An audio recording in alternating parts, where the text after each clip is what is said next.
নমস্কাৰ ছাত্ৰ ছাত্ৰীসকল দ্বিতীয় গোট মূল্যায়নৰ চতুৰ্থ শ্ৰেণীৰ কলা শিক্ষাৰ কুৱেশ্যন পেপাৰখন লাইছোঁ। 1 নম্বৰ দিয়া হৈছে তুমি ভাল পোৱা এটা পাচলি আঁকা। 2 নম্বৰ দিয়া আছে তলত দিয়া কাপলেটযোৰ আঁকা। ইয়াত কাপলেটযোৰ আঁকিটো দিয়া আছে, তোমালোকে আঁকি দিব লাগে। তাৰপিছত 3 নম্বৰ আছে তলত দিয়া মাটি কঁঠালটো আঁকা।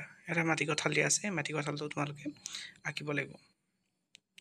ছাত্ৰ ছাত্ৰীসকল 4 নম্বৰ দিয়া হৈছে তলৰ প্ৰশ্নসমূহৰ উত্তৰ লিখা। ইয়াত দিয়া আছে ক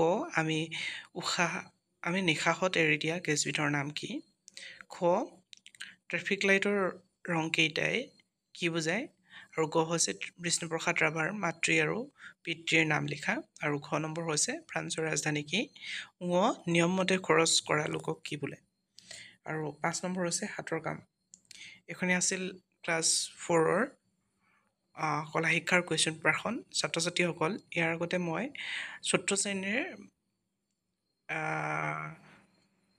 কুৱেশ্যন পেপাৰ দি থৈ দিয়া আছে। যদি তোমালোকে চোৱা নাই মোৰ প্লেলিষ্টত চেক কৰিব পাৰিবা, নহ'লে মোৰ ভিডিঅ' মোক চেক কৰিবা। তাতে মোৰ চতুৰ্থ শ্ৰেণীৰ কুৱেশ্যন পেপাৰ দ্বিতীয় গোট মূল্যায়নৰ কুৱেশ্যন পেপাৰ দি থোৱা আছে।